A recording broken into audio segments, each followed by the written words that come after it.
Welcome back. અને હવે માર્કેટના આજના દિવસના ઓવરઓલ શેડ્યુલની ચર્ચામાં આપણે આગળ વધીએ. આપણી સાથે માર્કેટ એક્સપર્ટ નિપુણ મહેતા જોડાઈ ગયા છે.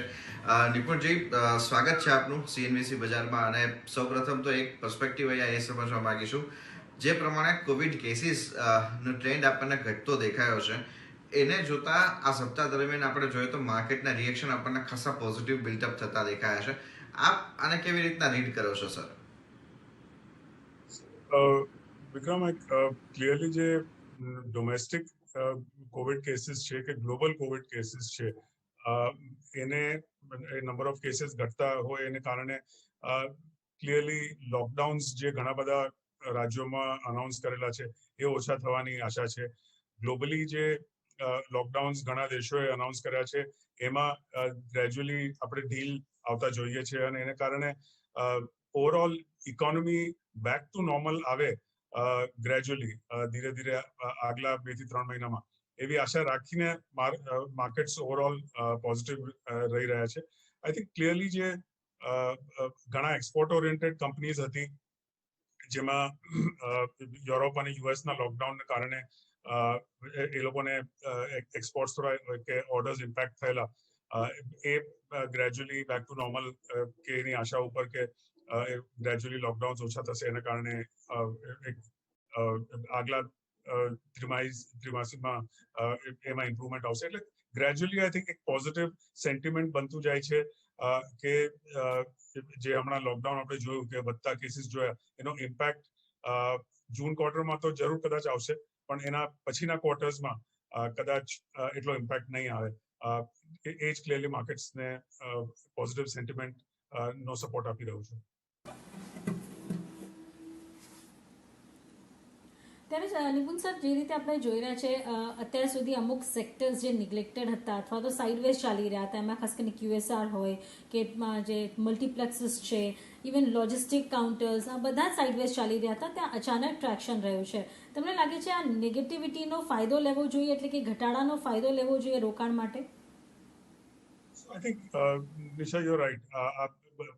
બધા હોસ્પિટાલિટી સેક્ટર છે, QSR, થિયેટર્સ, એ બધામાં એક છેલ્લા થોડા દિવસોમાં એક અપસ્વિંગ આવેલો છે, અને ક્લિયરલી ઓન એક્સપેક્ટેશન છે કે લોકડાઉન ખુલશે અને લાઈફ બેક ટુ નોર્મલસી આવશે. આઈ થિંક એ પ્રેડિક્ટ કરવા માટે થોડી એટલી ઉતાવળ ન કરવી જોઈએ. It's a little too early for that, કારણ કે લોકડાઉન્સ અત્યારે ઘણા બધા રાજ્યોમાં 30મી મે સુધી અનાઉન્સ કરેલા છે, ઇન્ડિયામાં એટલીસ્ટ. પણ એ કેટલું એક્સટેન્ડ થઈ શકે છે, નંબર ઓફ કેસીસ ઘટતા જાય છે, એને કારણે લોકડાઉન કદાચ એક્સટેન્ડ નહીં થાય એવી આશા છે. વેક્સિનેશન વધતું જાય છે, એને કારણે લોકડાઉન હવે આગળ ઓછું થશે એવી આશા છે. પણ એનો એક ઓવરઓલ ઇકોનોમી ખુલશે, એનો પોઝિટિવ ઇમ્પેક્ટ આ બધા સેક્ટર્સ પર ડેફિનેટલી આવશે. પણ એક બીટન ડાઉન કમ્પ્લીટલી હતા, એને કારણે આપણે એક અપસ્વિંગ જોઈ રહ્યા છીએ. I think it's a little too early. જેમ જેમ લોકડાઉન ખુલતા જશે અને એનો ઇમ્પેક્ટ કેટલો આવશે સમ ઓફ ધીસ સેક્ટર્સ પર, એવું નથી કે લોકડાઉન ખુલે એટલે ઇમિડિયેટલી ટ્રાવેલ શરૂ થઈ જવાનું છે, કે ઇમિડિયેટલી થિયેટર્સમાં લોકો જવાનું શરૂ કરશે, કે ઇટિંગ આઉટ રેસ્ટોરન્ટ્સમાં ચાલુ કરશે. એ જરૂરી નથી કે ઇમિડિયેટલી થાય. એટલે થોડું વેટ એન્ડ વોચ કરીને કરવા જેવું છે.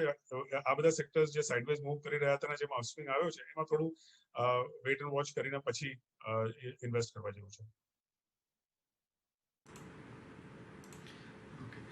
સર, નિશાના જ પ્રશ્નનો થોડોક વધારે એક્સટેન્ડ કરીશ, કારણ કે બેન્કિંગ અને ફાઇનાન્શિયલ સેક્ટર આખું આપણે જોઈએ તો વધતા કોવિડ કેસીસને લઈને એક મોટા સ્ટેગ્નન્સી અને ખાસ કરીને એસેટ ક્વોલિટીના મોટા કન્સર્ન્સ બનાવતું દેખાઈ રહ્યું હતું. હવે આ ફ્રન્ટ ઉપર જોઈએ તો આપણને રિલેક્સેશન આવતું દેખાઈ રહ્યું છે. તો આને આપ કેવી રીતના રીડ કરી રહ્યા છો? બેન્કિંગ અને ફાઇનાન્શિયલ એકચ્યુઅલી હવે અહીંયા સારા એવા કરેક્શન પણ આવતા દેખાઈ ચૂક્યા હતા, તો ખરીદદારી માટે ધ્યાનમાં રાખવા જોઈએ. સો વિક્રમ, BFSI entire sector I think થોડું આપણે અંડર પરફોર્મન્સ જોયો છે પાછલા 3 થી 4 મહિનામાં. આઈ થિંક ઓવરઓલ એનો ઇમ્પેક્ટ જોઈએ તો જૂન ક્વાર્ટર અને સપ્ટેમ્બર ક્વાર્ટર ગયા વર્ષેનો 2020ના આ 2 ક્વાર્ટર્સમાં એનો મેક્સિમમ ઇમ્પેક્ટ આ સેક્ટર્સ પર આવેલો. પણ હવે જો માર્ચ ક્વાર્ટર રિઝલ્ટ જોઈએ, કે ઇવન ડિસેમ્બર ક્વાર્ટર રિઝલ્ટ્સમાં અપેરન્ટ હતું કે એક જે ફંડ રેઝિંગ ઘણી બધી બેંકોએ કરેલું. At the same time balance sheet cleaning up જે ઘણું થયેલું. અને થર્ડ, એક જેટલો ઇમ્પેક્ટ એસએમઈ સેક્ટરના નોન પરફોર્મિંગ એસેટ્સનો આવી શકવાની જે આશા હતી એના કરતા ઘણું ઓછું આવ્યું છે. એટલે આ 3-4 ફેક્ટર્સ છે. એક હજી ક્રેડિટ ગ્રોથ છે એમાં જેટલો ઉછાળો જોઈએ એટલો હજી નથી આવ્યો ક્લિયરલી, પણ I think it's only a matter of time. જે રીતે આપણે કંપનીના બેલેન્સ શીટ્સ જોઈએ છે અને એના પર આપણે વધારે વાત કરી શકીએ, પણ જે રીતે કંપનીના બેલેન્સ શીટ સ્ટ્રોંગર થાય છે એને કારણે આઈ થિંક બેન્કિંગ સેક્ટરમાં it's only a matter of time કે આપણે અગેન અપસ્વિંગ જોઈશું.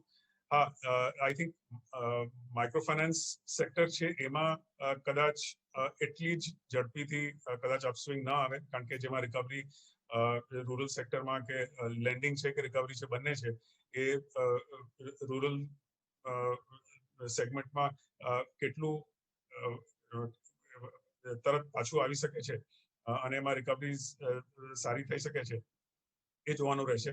પણ બ્રોડલી એક બીએફએસઆઈ સેક્ટર જોઈએ, banking, private sector bank, public sector banks, NBFC, આ બધામાં ગ્રેજ્યુઅલી આપણે બીકોઝ ઓફ ટેકનોલોજી ઘણો વધારે સપોર્ટ આવતા જોયો છે. અને I think it's a good opportunity કે આ સેક્ટર જે અંડર પરફોર્મ થોડું કર્યું જે થઈ રહેલું એને એમાં એક ઉછાળો આવે. એક બીજું એક ફેક્ટર એમાં એ છે કે over a period of time આગલા 2 થી 3 ક્વાર્ટર ની અંદર જો વ્યાજના દરો વધતા જાય વધે તો ક્લિયરલી એનાથી એક પોઝિટિવ એનઆઈએમ્સ પર એક પોઝિટિવ ઇમ્પેક્ટ આવશે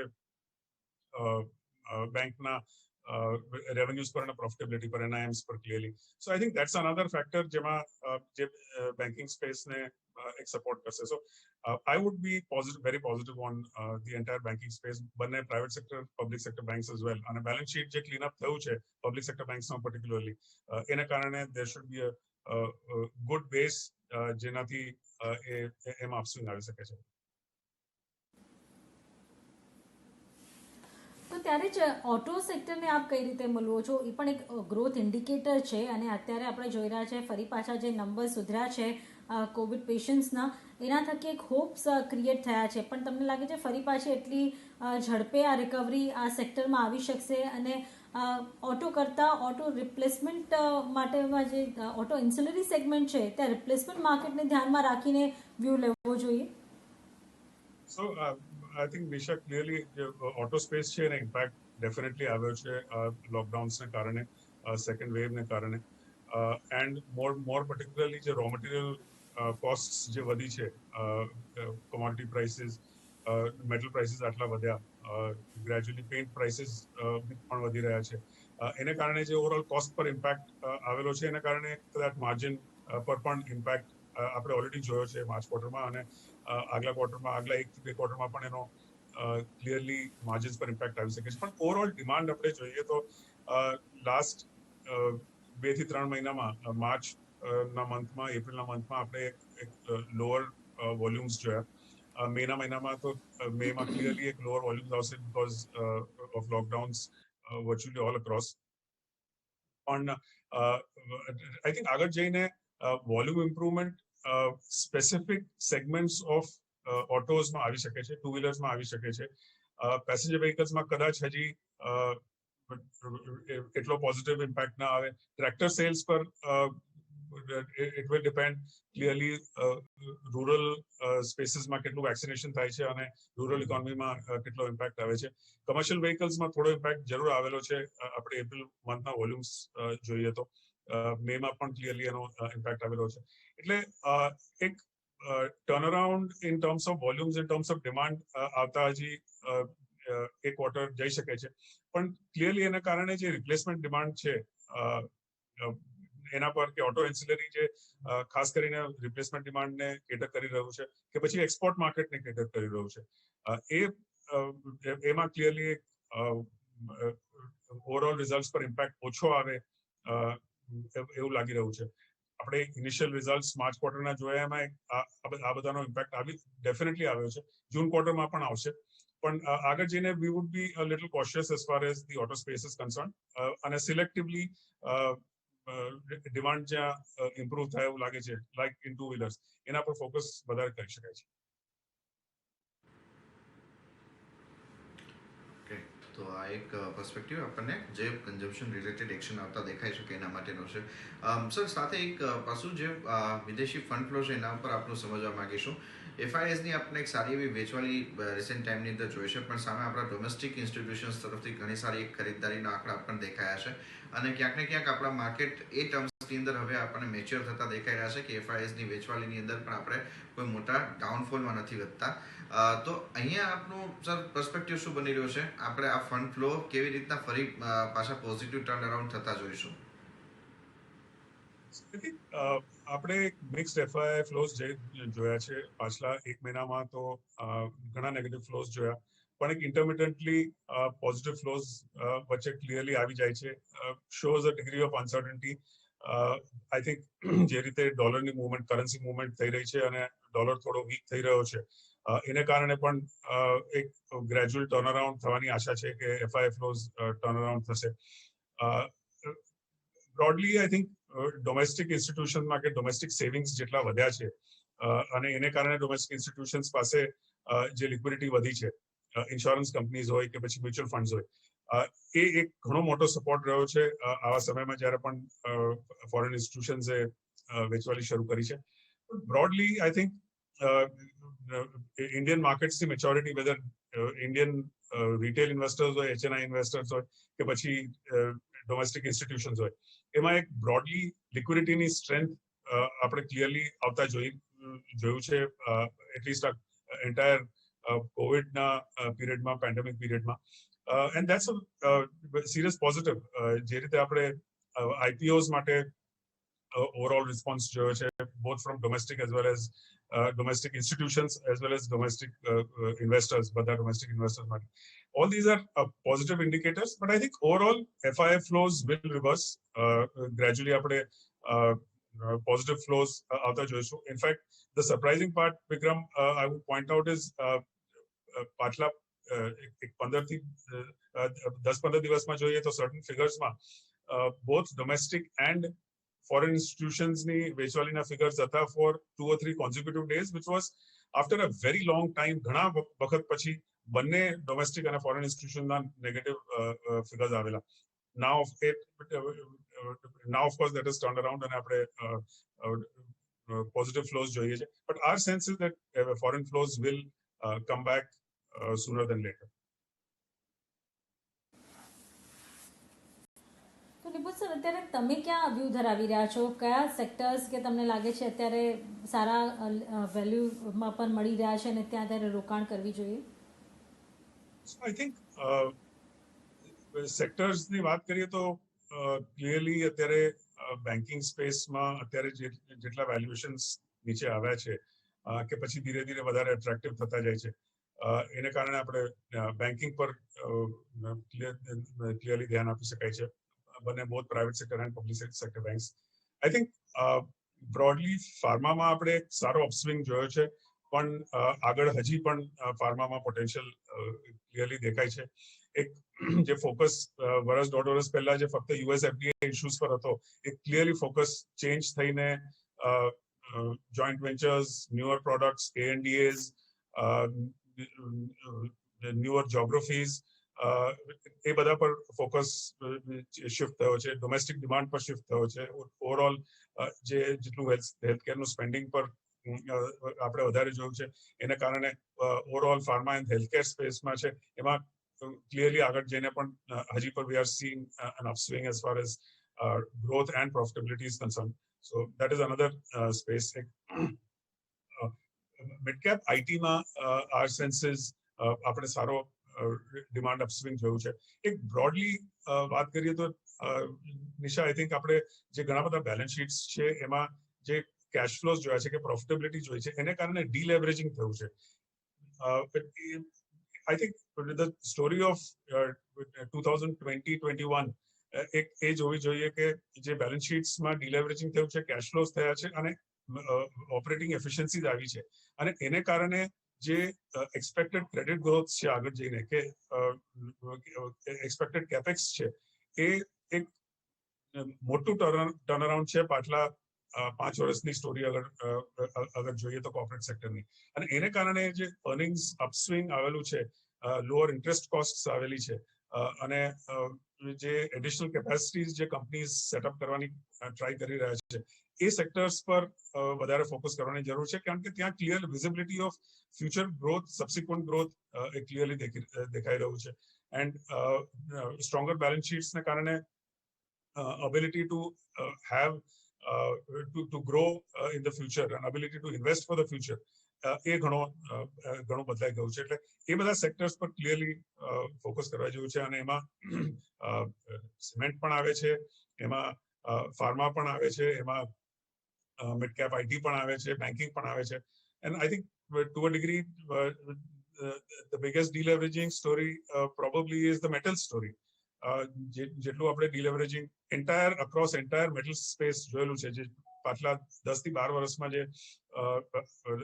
આઈધર લોસીસ થયેલા કે પછી હાયર ડેટ થયેલું, એ એન્ટાયર ડિલેવરેજિંગ ને કારણે જ લોઅર ઇન્ટરેસ્ટ કોસ્ટ આવે છે અને પ્રોફિટેબિલિટી ઇમ્પ્રુવ થઈ છે. અને એટ ધ સેમ ટાઈમ જે ગ્લોબલ મેટલ પ્રાઇસીસ વધ્યા છે, એ એક આઈ થિંક સસ્ટેન્ડ ડિમાન્ડ ક્રિએટ કરવાની કરી શકે એની પોસિબિલિટી છે. અને ક્લિયરલી એના માટે બેલેન્સ શીટ્સ હવે રેડી છે આ બધા મેટલ સ્પેસના. So I think these are 3 or 4 spaces જેમાં આગળ પણ growth opportunity and profitability growth clearly આગળ દેખાય છે.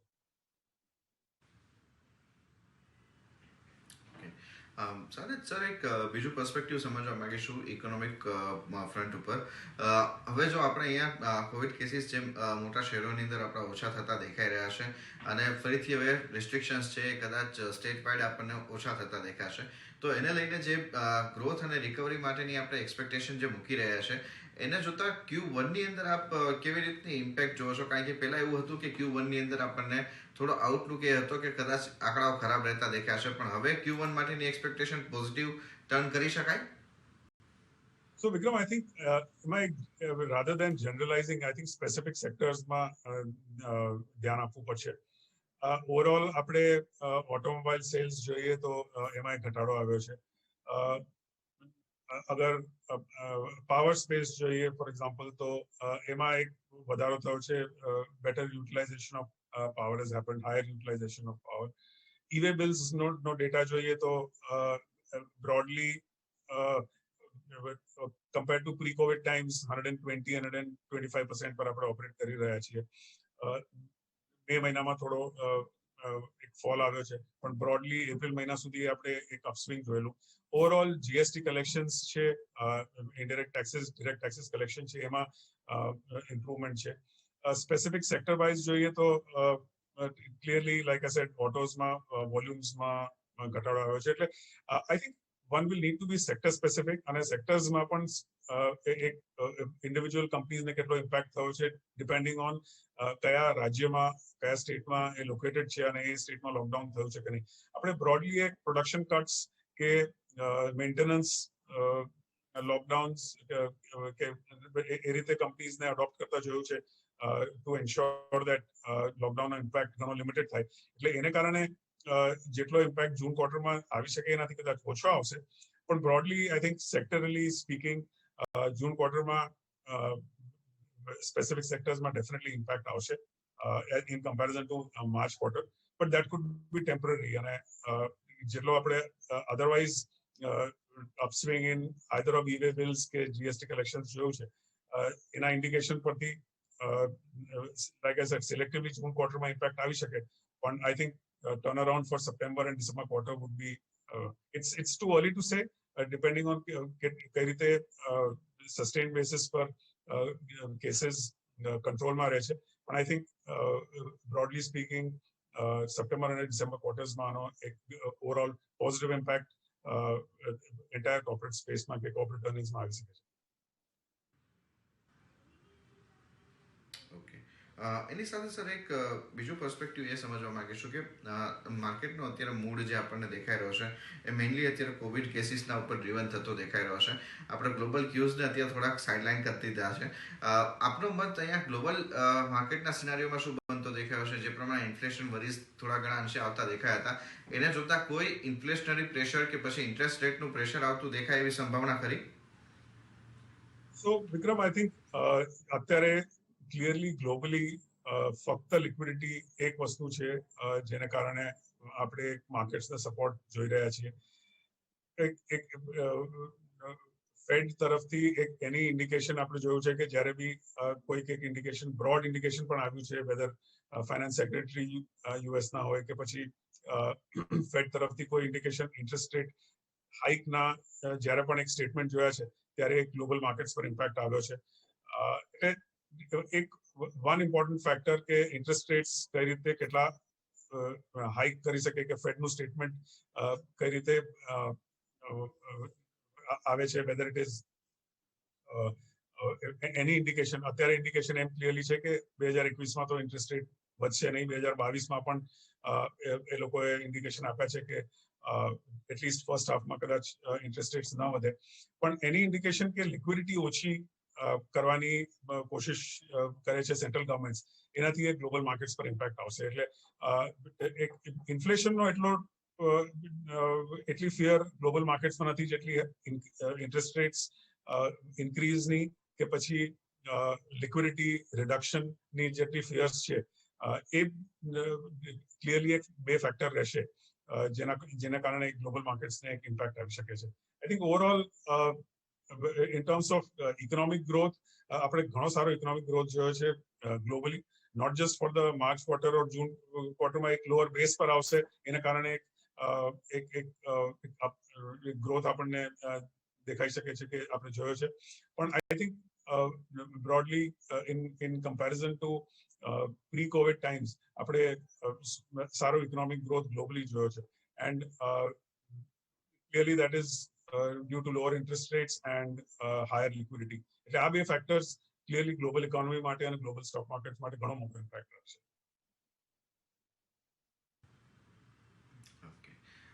તો એ સાથે સર ઘણો આભાર, આપનો સમય ફાળી અમારી સાથે જોડાયા અને આ સમગ્ર ચર્ચા કરી એના માટે. Thank you sir.